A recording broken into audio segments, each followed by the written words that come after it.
15 سال آلموسٹ جو ہے نا 3 حکومتیں، اور جو ہمارے مراد علی شاہ ہیں ان کو بھی تقریباً 8 سے 9 سال ہو گئے ہیں، 2015 میں یہ بنے تھے،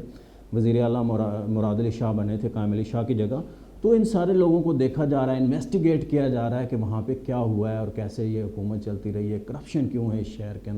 اندر بدعنوانی کیوں ہے، جو مافیاز ہیں، جو لینڈ مافیا ہیں ان کے پیچھے کون ہے، جو وہاں پہ بھتا لیتے ہیں ان کے پیچھے کون ہے، وہاں پہ چائنا کٹنگ کرتے ہیں، وہاں پہ پلاٹوں پہ قبضے کرتے ہیں، اور جو باقی معاملات ہیں وہاں پہ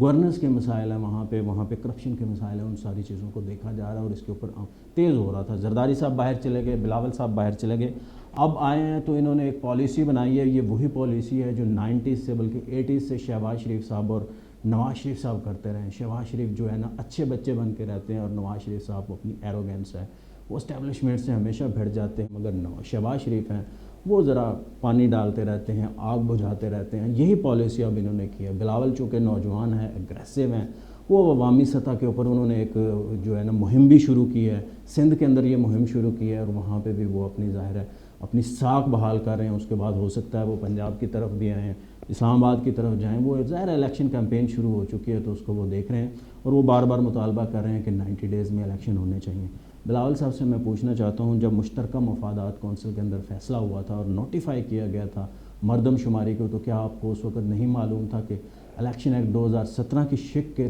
17 کے تحت آپ کو پھر حلقہ بندیاں کرنی پڑ جانی ہیں؟ اگر یہ نوٹیفائی ہوگی، آپ کو مراد علی شاہ صاحب کو چاہیے تو اس وقت اس کے اگینسٹ جاتے، مگر وہ نہیں گئے۔ اگر وہ اس وقت اگینسٹ چلے جاتے تو شاید یہ معاملہ اس طرح سے نہ ہوتا۔ خیر آپ کی پوزیشن ہی واضح ہو جاتی، مگر آپ نے تو ساتھ دیا تھا اس کا۔ اس میٹنگ کے اندر قمر زمان قاہرہ صاحب بھی تھے، انہوں نے بھی اپوز نہیں کیا۔ تو یہ صورتحال ہے، یہ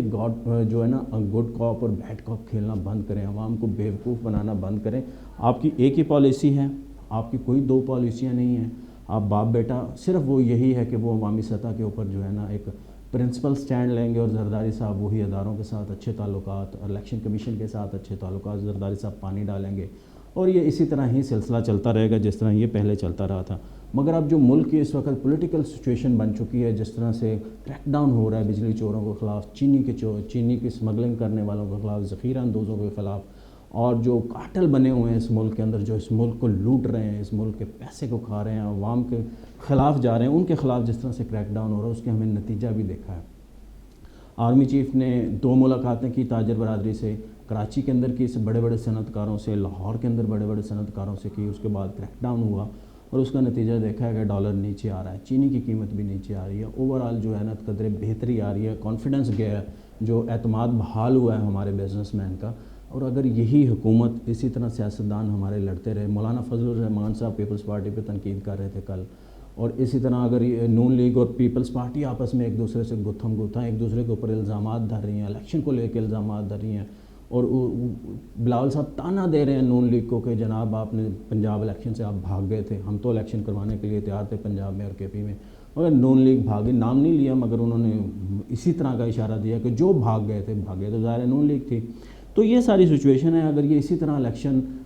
کو لے کے یا دیگر معاملات کے اوپر پولیٹیکل پارٹیز آپس میں گتھم گتھا رہیں، اسی طرح ہی لڑتی رہیں، تو جو اس وقت کی نگران حکومت ہے اور وہ اسی طرح پرفارم کرتی رہی جس طرح سے ڈنڈے کے زور کے اوپر پرفارم کر رہی ہے وہ، اور جس طرح سے ہماری پیچھے اسٹیبلشمنٹ نے کریک ڈاؤن کیا ہوا ہے، اور اس کے بعد معیشت کے حالات بہتر ہو رہے ہیں، اور اگر باعث سرمایہ کاری آ جاتی ہے،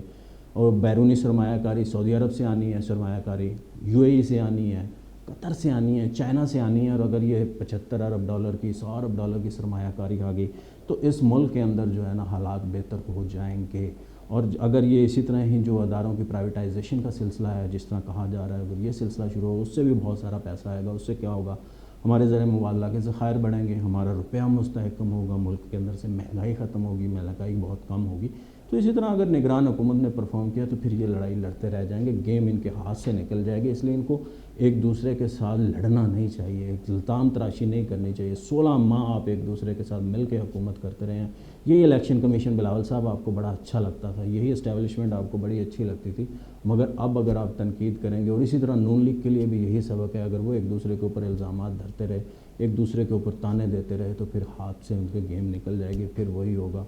جو نگران حکومت چاہے گی، اور پھر وہی ہوگا، یہ پرلونگ بھی ہو سکتی ہے۔ اگر پنجاب کے اندر 3 ماہ سے نکل کے یہ اب 9 ماہ کی ہوگی، اور آگے پتہ نہیں کب الیکشن ہے، تو یہ صورتحال جو ہے نا وفاق کے اندر بھی ہو سکتی ہے، باقی صوبوں میں بھی ہو سکتی ہے. اس کو ہمارے سیاستدانوں کو، پولیٹیکل جماعتوں کو ایک دوسرے لڑائی لڑنے سے پہلے ان چیزوں کے بارے میں بھی سوچنا چاہیے. مجھے دیجیے اجازت. اللہ حافظ.